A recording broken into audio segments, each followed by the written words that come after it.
November 23rd. Cause I'm loud in the blunt, yeah. I do and say what I want, yeah. Probably somewhere sunny getting tan. Foreign women in the sun, yeah. That's all that I need. That's all that I need. That's all that I need. Got my brothers with me. Got my brothers with me and my mama's healthy. That's all that I need.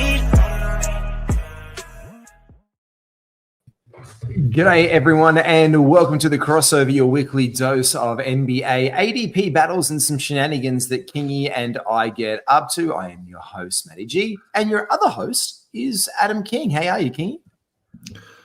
Good. I made it. We're here. We're probably. I don't. It might be. It'll be interesting. My head is really foggy at the moment, but I think we'll get through it. Okay. Yeah, your head is foggy and your nose is cloggy. You've got a lot of E's going on. I do. Yeah, but no, we don't. We can't stop for fantasy basketball, can we? We can't stop for fantasy basketball. You broke down like the biggest day in fantasy basketball today, and I was just like, how is he going to be able to back this up? Yeah, I didn't do it very well, but I did it. It was because I was at home today watching the games, but I kept falling asleep. So I saw bits and pieces, and then I had to go and watch replays and stuff. But I made it, and we've got tomorrow off. So we do have. It's like Sabbath for the fantasy basketball heads in the world. I was so busy. I've been away with the wife for a couple of days. She just needed to get onto. She wanted some downtimes, and so we had a baby moon because we have a baby due in January. So I was like, this is the last time we took our son away, and it was his first time on like a sailboat and everything. Yeah. It was quite cute and wholesome. And you're heading away. Where are you off to this way, Kingy? Yeah, we're just heading up to Jamboree. Anyone who lives this side of Australia probably knows where Jamboree is. It's up near. It's near you actually, not that far from you, up in the Wollongong, Kiama sort of area. So we're going to take the kids up there for a couple of days. Well, let's get down to business because this is the crossover. We do a weekly topic of choice, and also we do a bit of a game breakdown for those who missed your live show this afternoon. And also we do some really fun ADP battles throughout the show. You did catch up with all the 15 games of the day. I want to catch up with them with you as well, just to go over some of the big nightly notables, I guess we could say. What did you think was one of your biggest nightly notables? Because one of the guys who played today, who was disappointing again, will make my starting five, my disappointment all-stars first team tonight. What were some of the big notables from you? Let's take away anything notable from the Lakers-Pistons game. Lakers-Pistons, I've got to remember. Look, I thought Duran actually held himself pretty well. Like I thought coming up against the Lakers, against AD, he's just going to get smoked. And I may have benched him, or I can't remember who I benched and didn't bench, but I know I considered benching him because I thought, he's probably not going to have a good game, but he was all right. He had a double-double with a steal and a block. Jaden Ivey, I put out a tweet earlier about just asking people for who the best player they benched was and the worst player they started. A lot of people benched Jaden Ivey, and he was pretty good. He's been pretty good all season. This is the guy who I picked up in. I've got him in I think in your little tallies, I've got Ivy in like 3 or 4 leagues. I think he was just under I've invested a lot in a lot of guys this year.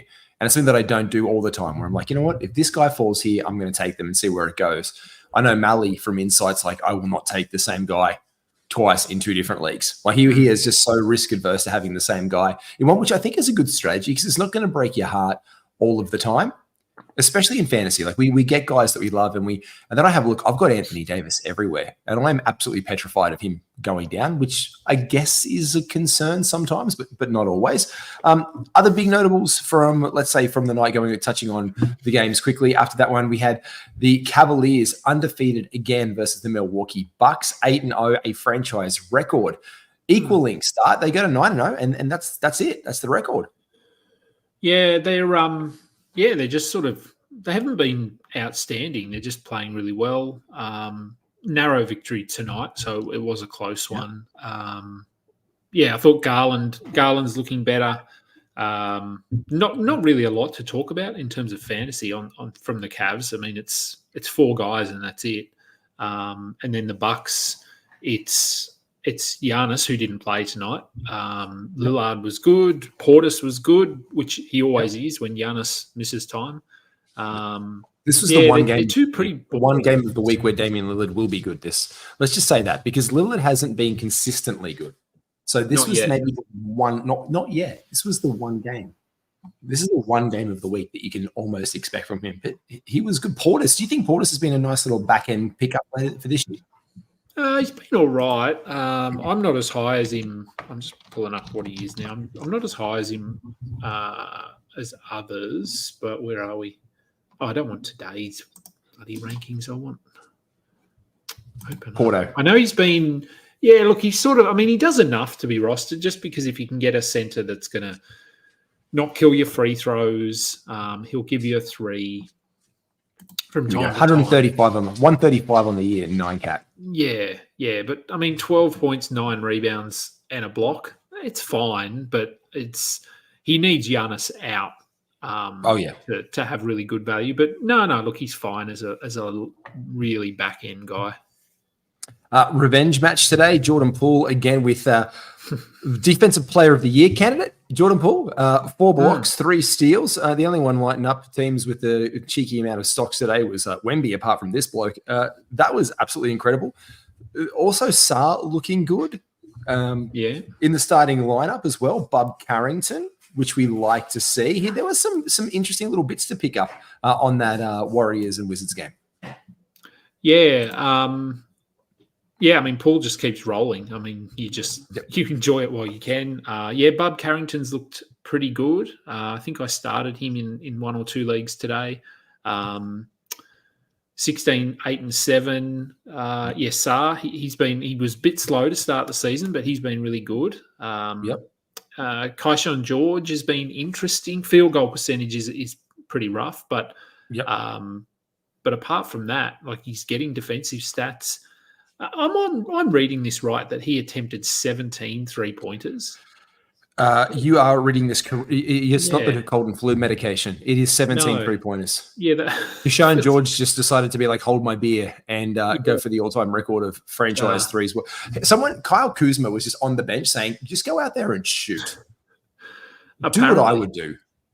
17 threes attempted, which is crazy considering when you think about their opponent today was one Steph Curry and the Golden State Warriors, and Steph only took 9. The interesting thing there for me is we'll get to one of these guys a little bit later on, but Buddy Hield today in 27 minutes, the 20 points, this was a complete start line from Buddy Hield in his 27 minutes. Wiggins down after the decent start. Is this a case that it's like really a sell high? It's got to be a sell high on Buddy Hield 100% at this point. Yeah, it is if you can get it. I think people will remember back to what he did or what he didn't do last year. He was pretty bad. So, look, I think it's been a really good fit for him. Playing the Warriors system is built for perimeter scoring, as we know. So, but he's not. I mean, it's not sustainable. What's he shooting? Ridiculously. Last I saw, over he was 50% from 3. I think. Which it was. Here we go. I had it up here because I remember seeing him today, and he was a top 20 player.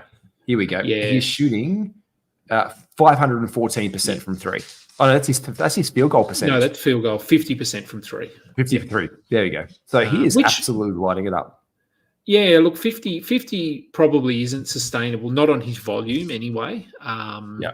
Occasionally we get guys that are close to 50, but it's people like Luke Kennard who are only attempting 3 or 4 a game, that sort of thing. So, look, I think it probably is a pretty big sell high. I mean, he's the 10th ranked player for the year.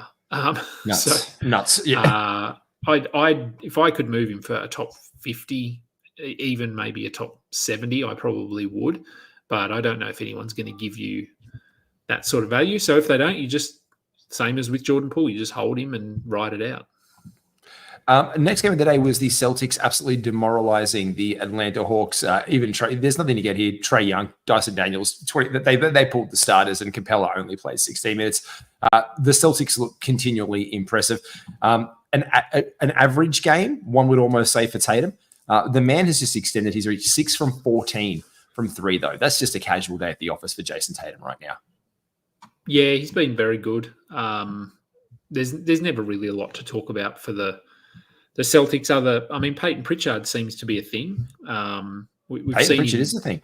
We've seen him flash this in the past, but he's probably got to be in the discussion, if not leading the discussion for 6th man of the year. I'd have to go through and look at other teams, but no, you don't. You just need to look at Sportsbet. No, you've got to look at Sportsbet. You don't look at anything else at this point in time. You just look at the player awards. So I don't know where to go and look. But I know this is why. Okay, well, he's moved into now the ranked favorite. He has now moved in ahead of Buddy Hield, and Malik Monk a week ago was the number 1 player. He's now paying 8-1. Malik Monk taking over from him. Buddy Hield at 750-1, and Peyton Pritchard is now 5-1 odds, which still seems like really good money there. To be honest, I'm more of a fan that if he comes back because they need him, and it's never been glaring. Their opponent today, the Atlanta Hawks, you could still get a little bit of money action on Bogdan Bogdanovic. And he has slipped right down the money order now. I can't even see him in here because he hasn't played a game yet. But if he comes out of the blocks and he's hitting, I can tell you now, I can't even see him on this list because he hasn't played a game. So if he's not even making that list of favorites right now, because Benedict Mathurin has moved up to 9-1, that's a guy you want to keep your eyes on the tote where that falls out. Very interested on your thoughts, though, on another game of the day. This was one that I was there's a lot of games. Biggest highlights here. I would like to see the Jazz today getting a win over, I thought this was great. The Jazz getting a win over the Chicago Bulls today. This was great. Keontae George, 33 points, 9 assists, an absolutely huge night. And a bloke who I accidentally left on the bench, John Collins, 28 points, 13 rebounds today. That was a huge game from John Collins. I had him on the bench. That was a horrible mistake by me. Yeah, my Fantrax didn't update. No, it looks like a few people had him on the bench, so you're not alone. I know. Yeah, look, it was a good game from him, and Keontae, very good as well. Even Sexton had 24-5 steal block, so probably his best game of the year. Kessler was good. I think this is a little bit about just how bad the Bulls are defensively. Which, when you're rolling Taylor and Horton Tucker out there for 28 minutes, oh my God, I don't know what you really expect. But no, it was good. Good to see the Jazz get a win because they've looked pretty bad so far. This was a breakout game for Ayo Dosunmu in many ways as well. Got the starting at the small forward spot. This is a guy that I like to. He was really horribly down, and he's not rostered. Have you got his ownership there? This is a guy who Ayo Dosunmu. Yeah, he is not low. owned. It's really low, but this is a nice game for him. Now, I know there were outs. I know he's on the waiver wire in a few. Buzel is only getting 4 minutes, but this is a guy who we really liked last year. There was obviously no Zach LaVine in the lineup for this game, but this is what he's capable of. So we just want to monitor that situation because if there is some extended time for LaVine, this is the pickup that we need to make very, very quickly like we did last year. So I've just pulled it up. So Yahoo is rostered in 15% of leagues. Look, he's been sort of right on that cut line for me this year, and I've sort of tried to try and hold him just because it only takes one injury for him to step into a bigger role, and we saw that today. So, hopefully if LaVine misses time, we don't know whether he will, but if he does, Dosunmu, make sure he's not available in your league. Well, let's weave some ADP battle magic into this one because you mentioned one of the guys who we are going to talk about for our ADP battles on this one, Kingy. You didn't mention Walker Kessler earlier, another good game for him. And he is one of your lead ADP battles. I want you to take this through because I love both of these guys. And one of them was a bargain basement pickup, in my opinion, in draft season. This is our first one of the night. It is Walker Kessler versus Jakob the Turtle Purtle is our first ADP battle. Talk us through your thinking on this one, mate. Look, I was just really scrolling. So I looked at the ranks for the last 2 weeks. I can't remember what we did last year. Was it 2 or 3? 2 or 3 weeks that we looked at? First 2 weeks. I don't know. 2 weeks. First 10 so games. I was looking at games. Yeah, so I was looking at the 2 week rankings and I try to include guys that I've drafted in at least one or two leagues, or guys that I was relatively high on. And Kessler was sort of one of those that after the preseason, we thought, okay, he's going to start. He's going to play good minutes. Let's see what he can do. So I found him. He's 38th over the last 2 weeks. And then I just looked and saw, well, Jakob Poeltl's right next to him. And he is someone that I think people just forgot about a bit because he was sort of injured last year. Yeah, injured. Well, and then he was injured and taken out. So he really does fit that, like, forgot about me guys. Yeah. And they're both top 40 players. They're similar in terms of why you would draft them. You would draft them for defensive stats, rebounds, and efficiency. And they're both doing that. So I just thought this was a good one. I would agree. I'm really curious to see how this plays out. We all know that Kessler, I guess, was a bit of an injured guy last year as well. Like, he was in lineups, out of lineups. He came back. He was middling. You could have picked him up on the waiver wire in some cases, which just seems like an odd thing to say. Poeltl was the same. He really struggled under the new coach to start the season off. Both of them had really down seasons. So when you're even looking at their rankings, if you were doing the research where they finished the year, it was on the back of their really strong second halves of the season or strong runs of the season. Poeltl obviously being much, much more well down because he didn't play to finish the season, and Kessler played himself back into some kind of form. But this is a really good start for both of these blokes. Who are you looking at long term here, Kingy? Yeah, it is really tough because I think often with these there'll be you could make a case for one over the other because of their team's record or injury history But, I mean, Poeltl, I guess, has a bit more of an injury history, but that's just because he has more of a history, I think. This is true. Their teams are probably on similar trajectories. Like, I don't think either team are going to, well, probably not be in the playoffs, maybe play in, but you could make a case for either player being shut down or rested or whatever we want to call it. For me, it would probably come down to a little bit of statistical. And like I said, they are very similar, but I think Poeltl has slightly more upside in points. I think he's probably more likely to get you 15, 16 points from time to time, where I think Kessler is probably better in blocks. So he's probably 2.5 blocks, whereas Poeltl is 1.8, 1.9, something like that. So yeah, that might be the deciding factor. For me, I'd probably go with Kessler just because I think he's a bit more of an unknown. And I feel like he probably thinks he's got a bit more to prove. I think Kessler's got a bit of a chip on his shoulder after last year, to be honest. And I'm just looking at their ADPs from this year. And it's taken me a while. I'm down now at 80 to get the overall for these guys. So you're starting to look at guys. I know Kessler's before this. I must have just missed. Here you go. Poeltl was the 99th guy. So this is a guy. Oh, no. Geez, here we go. This is an interesting one. Based on between Yahoo and ESPN, not including Fantrax, Poeltl was actually drafted at 99, 93 on Yahoo, 102 on ESPN. Kessler was 90 and 114, meaning his ADP was 102.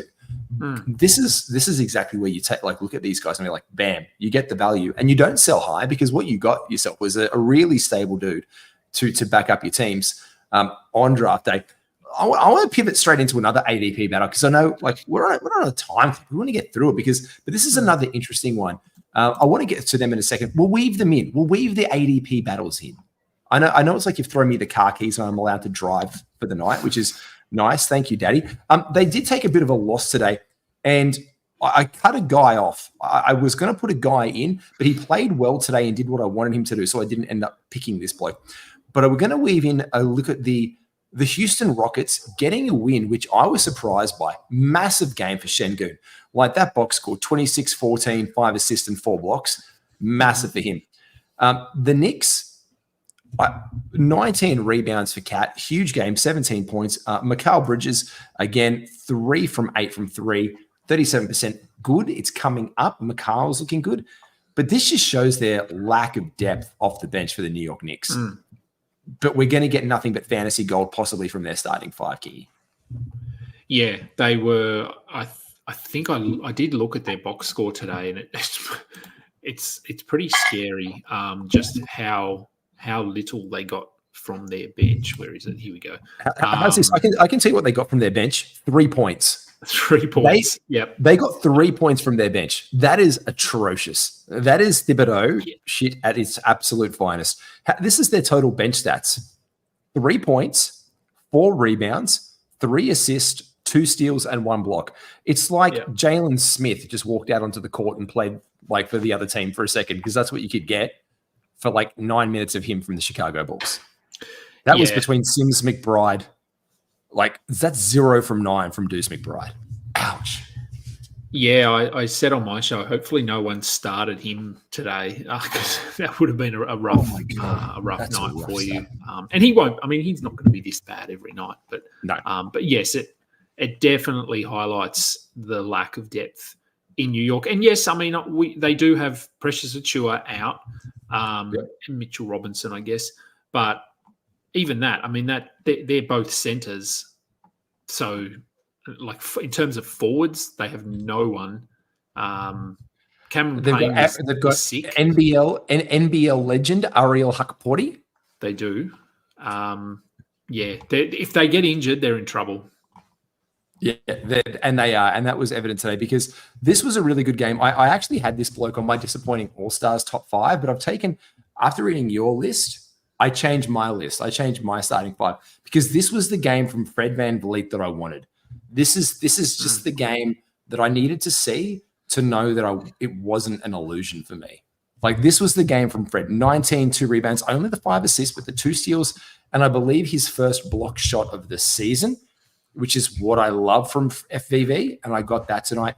Green did green things. Jabari Smith Jr. continues to underwhelm, and a good game from Dylan Brooks, who always races. But again, Amen Thompson off the bench, living his dream. But this brings us to our next ADP battle before we go into the Nuggets one.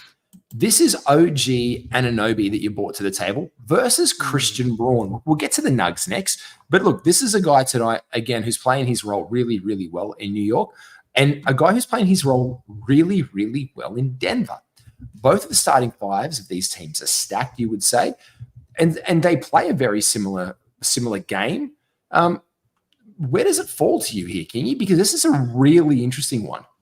Yeah, this was one, again, I try to pick at least one guy that I've targeted, and Anunoby, I got him in probably 3 or 4 leagues. So I found him, and he's at 69 at the moment, which is, I think, fine. I think that's probably where you want him in that range. And then I thought, okay, who can I look at around his area? And Brown is right next to him. I glanced over and I looked at their stats, and they're eerily similar. What they're doing at both ends of the court. Like minutes, everything. And so, but they're 2 guys that were positioned very differently in terms of ADP. So the Yahoo ADP on here, Anunoby was his ADP was about 80, and Christian Braun was about 142. So, and I'll tell you the average of OG between both of them, because I've still got up the Fantasy Pros website. I know that OG, when I last look at him, he was down in the 80 zone. There we go. He was at 94. He was at 79 at Yahoo and 109 on ESPN. But Braun fell off a cliff with his ADP. Yeah, I think people saw the preseason and thought Julian Strawther might come for his minutes or something like that. And from opening night, it's been pretty clear that it's not. It's Christian Braun, and he's been really good. Really good. Who would I rather? I can let you think, because I didn't get to answer. I've got my gut instinct straight away. It's Brown. Yep. I think I'm only going to take him. I like OG more. I'm actually more invested in leagues with OG Anunoby. But I just think with the injury history of OG, I would like the safety of Braun, Braun, whatever you put it. But I also just think that he is what they really need in a spark plug. Like, he just seems to bring an energy to that team that they really, really need. And like, Jamal Murray was out today. They eked the win out over the Raptors. But this was like a really good game from him in his 36 minutes. And I think this is kind of what we can expect with a couple more of assists along the way. I'd just love to see the free throws go up a little bit with the bloke. But I think I want Brown overall. Yeah. Yeah, look, I think this is one where you could make a case for either of them. Yeah. Anunoby is obviously one injury away. Like if they lose anyone in Yep. their starting five, everyone else has to step up. So he could easily see a period where he's a top 50 player or a top 40 player, where I think Brown is just going to be consistently top 80, top 60. Like he'll float in this range. Yep. So I think maybe Brown is. It sounds weird to say it, but I think he's safer.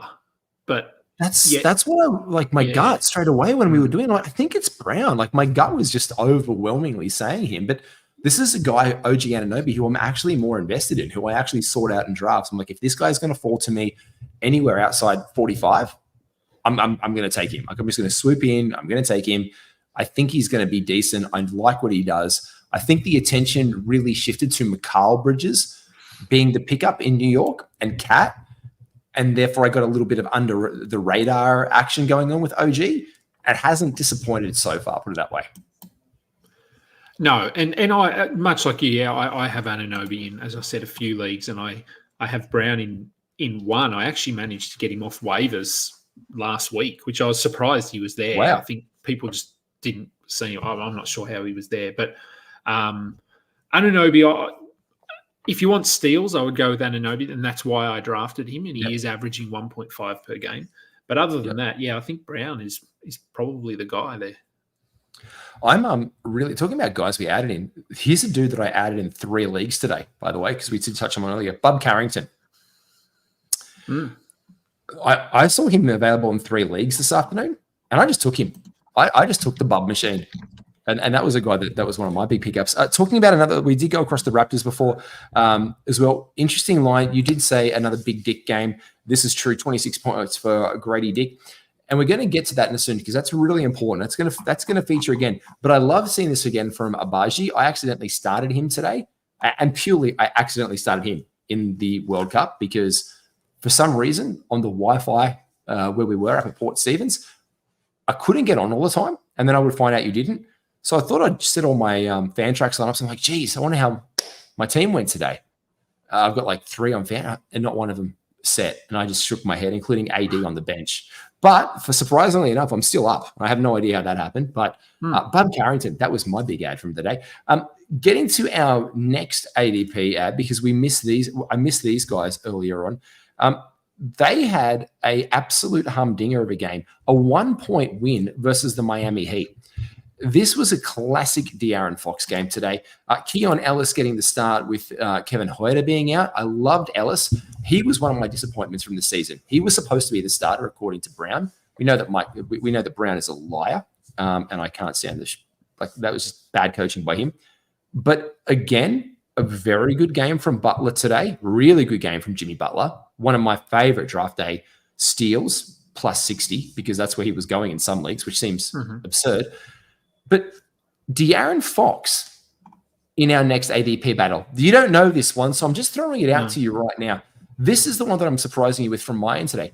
De'Aaron Fox versus Trae Young, because Trae Young was the player that everyone invested heavily in the first-round pick. And he has been, I won't say underwhelming, but he's at 32. So, of course, when you're getting a third-round value from your first-round pick, you're concerned. But one place above him in the rankings right now in 9cat is De'Aaron Fox. He's playing well. Is this what we expect for an Atlanta Hawks team that doesn't look that great? And there is a real possible shutdown, maybe brewing for Trae Young towards the back end of the season, whereas we know the Kings are going to want to push for their 3rd consecutive playoff appearance kind of thing. Like, what are we looking at here, Kingy? Because for me, I think this is really, and their box scores, Trae Young is less points than De'Aaron Fox. He's less rebounds. I mean, the assisted 11 a game are absolutely stellar. But De'Aaron Fox, 2 steals a game, 484 for field goal percentage, and an incredible free throw shooting year for him at 861. So you tell me, what am I thinking here? Where's your ADP battle leaning on these guys? Yeah, I've got both of these guys. Trae Young more so. Okay.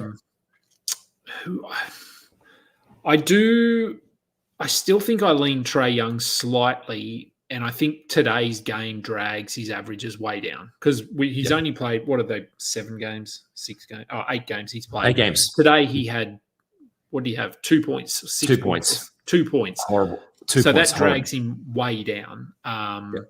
So the assists sort of do it for me. I mean, he's averaging 11. I think he'll potentially lead the league.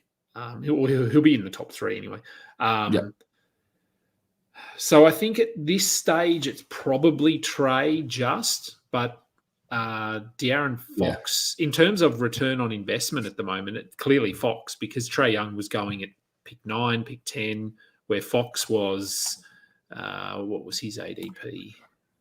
Let's bring you back up the fantasy person. Yeah, Yahoo was 27. Trae was 12 on Yahoo. So they've got him, 23 overall. Yeah. So in terms of where you drafted them, it's clearly Fox at the moment. He's been he's performing at level. Trae Young's also shooting 39% from the field, so he's going to be better than that. So it's probably still him slightly, but it's pretty close. I actually looked at these 2 names as one of my ADP battles as well. Oh, okay. Okay. So I'm glad I didn't send it through. I'm glad you didn't send it through either. I had prepped that one first, so this is very lucky for me. But it's an interesting thing because Trae Young's inefficiencies we know have been there. This is where he has been the last couple of years. I guess we hoped for more from him with the DeJounte Murray absence, but maybe it's just too. But again, we have to remember what the full range and gamut of emotions is to be a Trae Young owner with his inefficiencies when he is the driving offense. Because even Jalen Johnson has been well down in the rankings from where we expect him to be. Dyson Daniels has almost been the shining light fantasy-wise for the Atlanta Hawks in many ways, after even missing some games. Yep. He wasn't great today, but it wasn't a close game. I think this is just a game you have to forget about. Back-to-back set too, wasn't it? The Atlanta Hawks. Did they not play the day before? Did they play the day before? Maybe. I don't know when they played. As I said, my brain is so foggy at the moment. I have no idea who played. Well, that was my first yesterday. Well, that was my. Oh, hello! We've got our first Q&A here.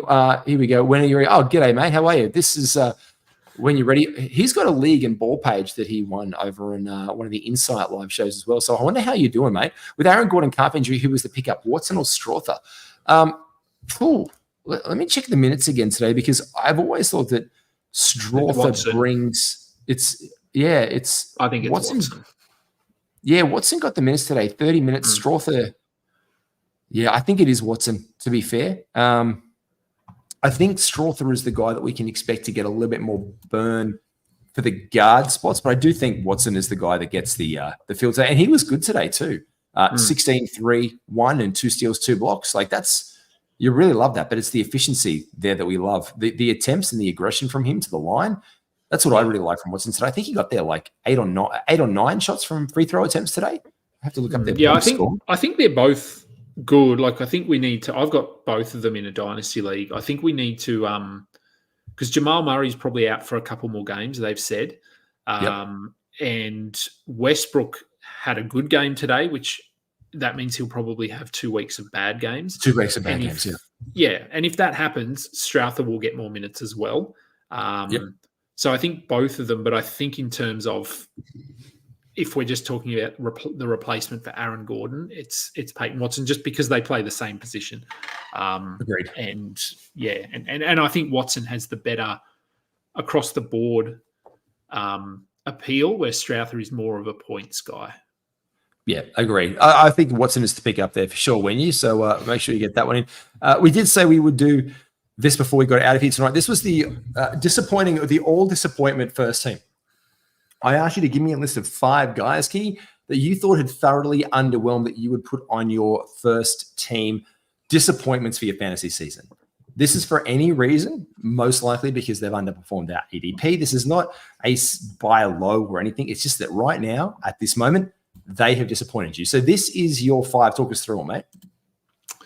Yeah, so again, I went with players that I drafted. So I went with guys that because I could easily say I don't know. God, who could I say?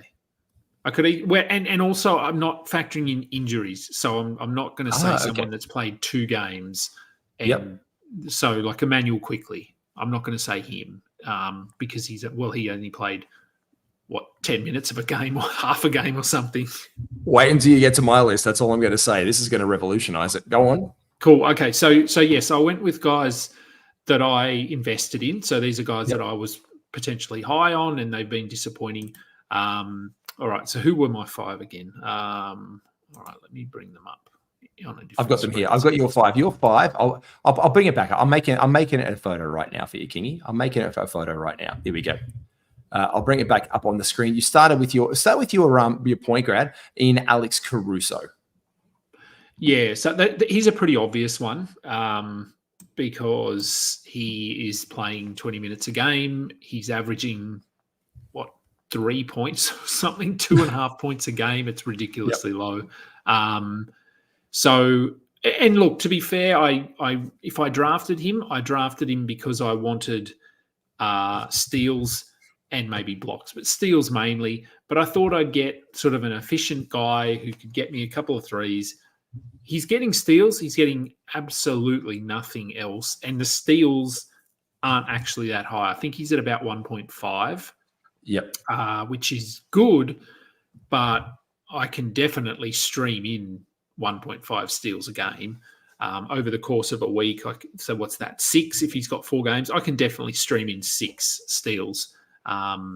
So yeah, he's someone that I got in a couple of leagues, and I think I've dropped him in at least 1 or maybe 2, and maybe I'm holding him in 1. But yeah, it doesn't look good. Like there's nothing to indicate that his role is going to all of a sudden go up to 26 or 27 minutes. Agreed. Your next one in your spot there is Scooty Henderson. Scooty McPortland drive-through. Yeah, he's we weren't sure if he was going to start, but I just figured that Portland would, given how much they invested in him, he was a high draft pick. I thought he looked pretty good down the stretch last year. I thought that they would try to get him out there for 30 minutes a night. And he's been okay. He's getting some assists. He's getting some points, but I think he didn't play a lot tonight. Delano Banton played over him. They have got other guys that are stepping up, like Tamani Kamara has been really good, and he was not on anyone's radar coming into the season. He's on our radar in like April. Yeah. Silly season favorite, Tamari Kamara. Yeah. So, but he's been good, and I think Simons has been okay, and Jeremy Grant was good for about a week.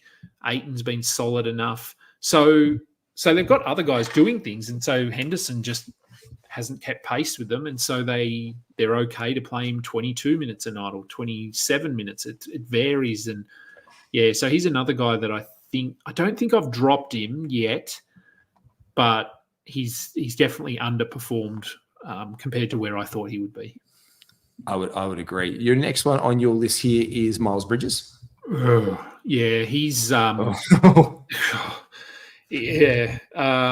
I didn't draft him anywhere. I had him in a keeper league. So I had him in a league where we had to pick 2 keepers. And it's an auction, and I got him last year off waivers. So his keeper value for me was very cheap this year. It was $6. And I thought, for $6, I've got to keep him. So that's the only thing that I can sort of say that sort of salvages this, that I only got him for $6, but he's terrible. So yeah, I don't know what's going on with him. He just looks rough. I'm going to go over some interesting fantasy news that I could talk about waiver wires with that one. I would agree with Miles Bridges. It's choppy as hell, but a rough start. Similar spot here, filling up your other forward bucket as well as the cum bucket. Jonathan Kuminga, whose was I guess you could say we were all keen. I was on the Kuminga train. You put me on that. You're like, actually, I really think good things for him. This is very surprising to see him underperforming this much on this team that really needs him. Yeah, and I think that was where we were sort of high on him, is that we thought, well, outside of Steph, who is going to score. We didn't see Buddy Hield being the best shooter in the world all of a sudden. We didn't see Andrew Wiggins remembering how to play basketball. So I think there have been a few reasons for it because they've had other guys doing it. And Kuminga has looked better the last couple of games, but the minutes aren't there. There's rumors of sort of tension and the fact that he is still not viewed. They didn't offer him his extension. Yep. So is he going to be traded? I think at this point, I hope he gets traded to a team like, I don't know who, a Washington, Port, like a team that can just throw him out there for 33 minutes a night and see what he's got. Because I think if he sticks on the Warriors, he's not going to hit the ceiling that we thought he had. This is what we're hearing trades of him going over to the Miami Heat for Jimmy Butler, a seasoned professional, an organization. Like if they threw him out there and if he got that, if that was a trade that you saw, he is a must-have because he is immediately going to take those Jimmy Butler minutes and do all of the work that he needs to. And you run, don't walk to your waiver wire, and you add him instantly. Yeah, for sure. Your big man to finish out your starting five is one Rudy Gobert, the benched French center. You were underwhelmed by the big man. Yeah, he's sort of, I think if you've rostered him, you're probably not aware of how bad he's been, which I wasn't until I was just going through and I was looking at ADPs compared to ranks and that sort of thing. And his ADP was around 50. He was going in that bunch of centers in the fourth and fifth round with Jalen Duren. And he's been okay. He's had a couple of good games, but he's averaging 10 and 10 with a block. Like that's Isaiah Stewart numbers, and that's bad. So he's 102nd in 9-cat. I mean, I think he probably gets better, but we thought without Cat, his rebound numbers would probably go up. Defensive numbers might go up. Like we didn't see him coming down, and Randall has been really good. Gobert has not. And I know when they played the Spurs a few days ago, Wemby showed him up. Like Wemby really outplayed him. He took it personally. He took it so personally. Yeah. So, look, I think we're not dropping Gobert or anything like that, and I think he'll end up probably, based on what we've seen, I don't think he gets to top 50, but maybe he gets to top 70, sort of 13 and 12 with 1.5 blocks. But I think those numbers, like we were hoping for sort of 15 and 14 with 2.2 blocks. I'm not sure we're going to get there. I hope we do, but yeah, it's been disappointing. It's been really underwhelming right now. I guess that's part of the Rudy Gobert experience, just disappointing. My disappointment first team is a little bit different from yours because I have factored in injuries to start because you can be disappointed by injuries because when you draft someone and then they're not present, I know that it depends on the league that you're in, how many games, the head-to-head wins versus how many head-to-head categories you're accumulating over the course of your season as well. And you might be like me. I lost 3 points last week in our World Cup match against the Philippines by one category, 3-pointers. Guess who's on my bench? Because he's IL and I had to stream it threes. I lost by 1 3 or 2 threes. Emmanuel Quickly. I am holding so much Emmanuel Quickly stock. I love Nesquick. So for me, my disappointment's driven by, who was injured to start the season and also where is it not? So he gets my first one. I've seen 14 minutes of action out of Emmanuel Quickly, and I want him to be in my team so badly. And I am disappointed every time I have to look at my IL spot. It takes up an IL spot. I didn't expect that. I've got 2 IL spots, Kingy, 2 IL plus spots, and they're taken up in the first 2.5 weeks of the season. So I'm like over a barrel because I drafted some really good value guys, including one of the other blokes on the list you'll see. But like Kristaps Porzingis, when he fell to me at 120, and Trey Murphy at 102, I'm like, okay, I'm going to put these guys. I'm going to draft them. I'm going to put them IL, and I'm going to stream. And I'm hoping that I have quickly. I didn't see coming. And then I could, just write off the waivers and then activate them one by one as they come in. That was my strategy, and it has backfired in my face with Nesquick going down after 14 minutes. which absolutely hurts. So that's disappointing for me. The next one here, though, for me is D'Angelo Russell. D'Angelo Russell, I'm not going to say that I thought good things about him because it's D'Angelo Russell, but I did think good things for D'Angelo Russell, especially in a team that was the exact same copy and paste from last year. They needed to take more threes. Love him or hate him, he is probably one of the only offensive weapons, one would argue, in this team that's outside of their starters. The emergence of Austin Reeves I saw. So I thought that maybe Reeves would overtake or they could switch on the podium, but I expected Russell to do exactly what he had done last year to maintain some form of trade value. Unfortunately, he is ranked 134th right now in 9 category leagues, which is absolutely atrocious. This is a guy who finished top 60 last year.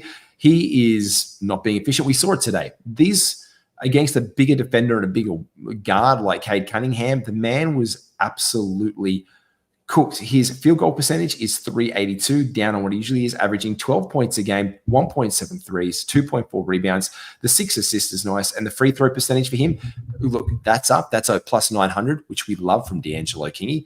But it's really disappointing to see him not lighting up the 3 threes a game that he needs to be getting. The 16, 17, 18 points, we need that. But there's like this, the 1 steal a game is fine. But to be at 134, half the value that he was last year, for me, that's disappointing from where I saw him. Yeah, it has been. I didn't take him anywhere. That's why he's not on my list. But he has been very disappointing. And the reason I didn't take him was he does this. Like he'll have his periods of inconsistency are sustained. Like he'll have a month of being crap and then a month of being good. It's not like he goes, in a week, you'll get 2 good games, 2 bad games. It's usually you get 12 bad games and then 9 good games. So he's been disappointing. And for quickly, I have him in a couple of IR spots as well, which has been really disappointing. The good thing is, though, in every league that I have him in, I have Grady Dick. So I'm okay. You're laughing. I'm okay. I love that you're rocking yourself to sleep on it. I've got Dick. I've got Dick. I'm okay. I'm okay. I've got Grady. No, and look, that's the thing as well about D'Angelo Russell. I feel bad and it's disappointing because I gave advice that said, look, it's fine. You can draft D'Angelo Russell, especially if he falls to you outside the 70s. Like if he's sitting around 70, 75, that's a fine pick. Not a problem. I don't own him anywhere because I'd already got my guards, like because I stacked my guards early, like Emmanuel Quickly and those other dudes. So I had filled up those spots, but that was it. The next one on the list is, this is an interesting one. People are like, why are you talking about Anthony Edwards? I don't own him anywhere. The main reason that I don't own Anthony Edwards absolutely anywhere is because when he moved into people taking him into the first round, I was not okay with it. I was not there being like absolutely first round. That's why he's on my first team, because people were on him. If you bring up his ADP, it is all over the place. And in fact, at the end of the day, he ended up going. Anthony Edwards was 9 and 8 respectively on Yahoo and ESPN. So he was 8.5 overall. Now, why that can disappoint for me is that right now he's ranked at 61. So of most of these guys outside Giannis, he is really down. Now, the points, they're nice, 27.3. Let's bring those to the party. The 5 threes a game, absolutely fantastic. But the 5 rebounds, the lower playmaking than it was last year, the less than steal, less than block. Now, look, the efficiency is 468.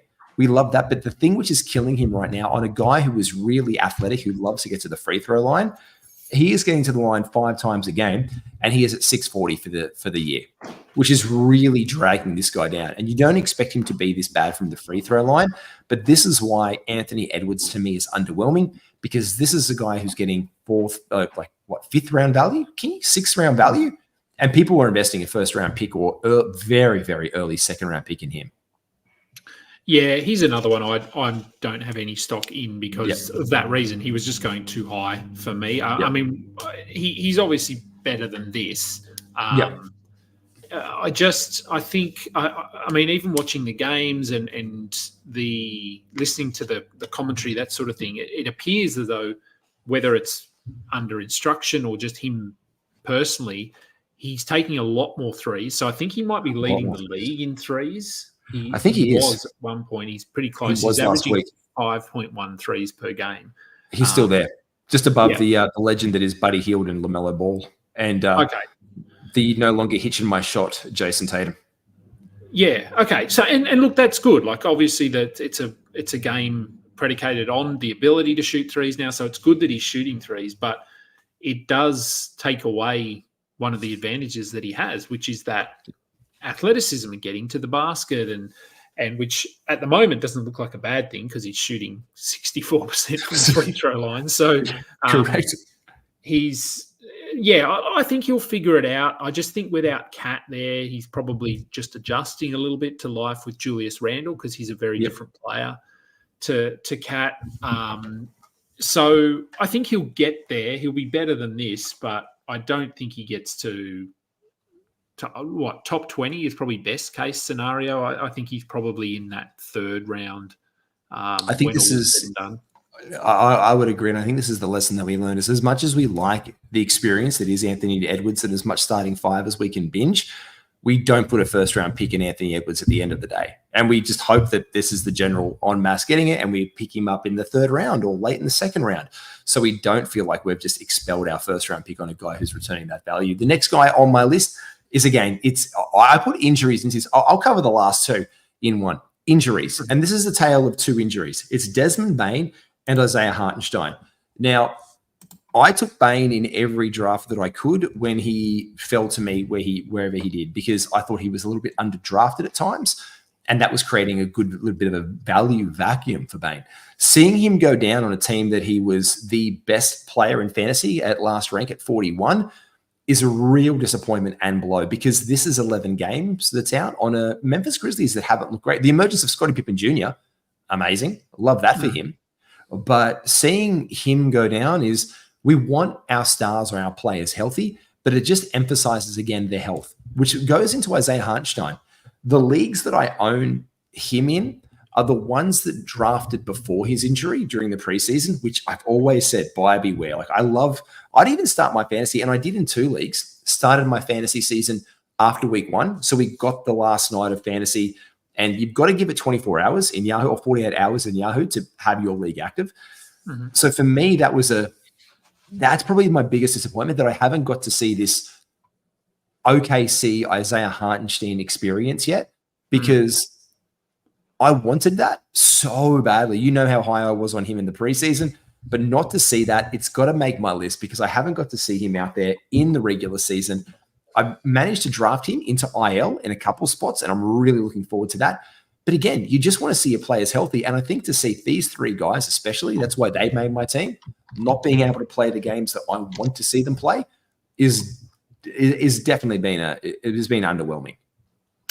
Yeah, it has. I'm just looking here at Hartenstein. I have him in 6 teams. So I feel you in that one. I have him in 6 teams. So I have him in 6 IR spots. And in 1, 2, I think in 2 of the leagues at least, he was my only center, because I punt really hard, and so and look, it's okay. Like, I'm staying afloat because of my punt, but because I had to move him out, I think my starting centers, Mo Wagner in one of the leagues. Oh, and bless your socks, bless your cotton little socks. Yeah, and then I think I picked up Goga Badadze today in another one as well. So, please Hartenstein come back. Although he's still got a brace on his hand. I saw him on the bench today. Yeah, he's still got that brace on. So, we're probably still at least 2 weeks away, 2-3 weeks from him returning.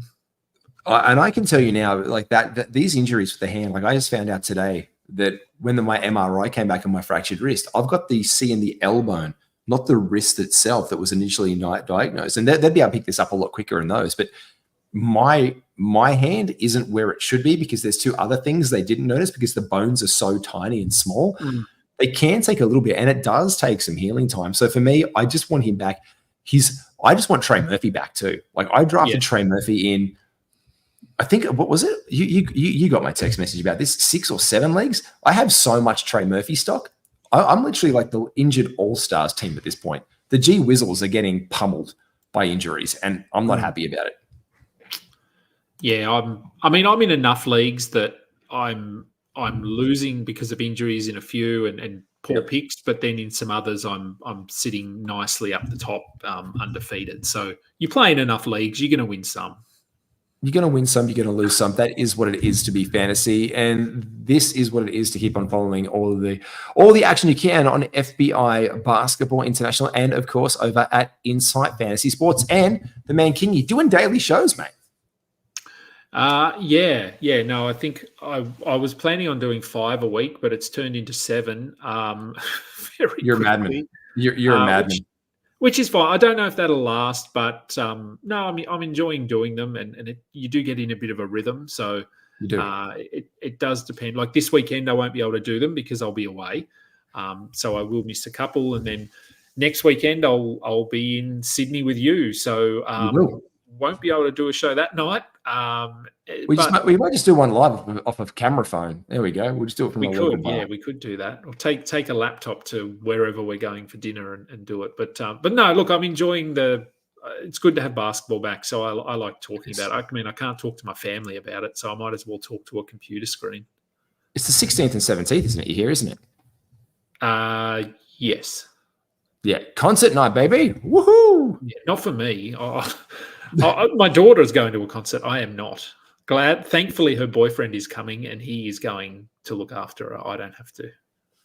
Well, you can make sure you can check out all of Kingy's daily stuff at AdamKing91 and at FBI Basketball International. Like we mentioned, I am at MBAG Wiz, part of the team at Insight Fantasy Sports. You can find out at Insight FS for all of your NBA dosages. Everyone, like, subscribe, do all the things. If you don't like, just like and subscribe both of the videos right now. Just follow, get the notifications, and take care. See you later.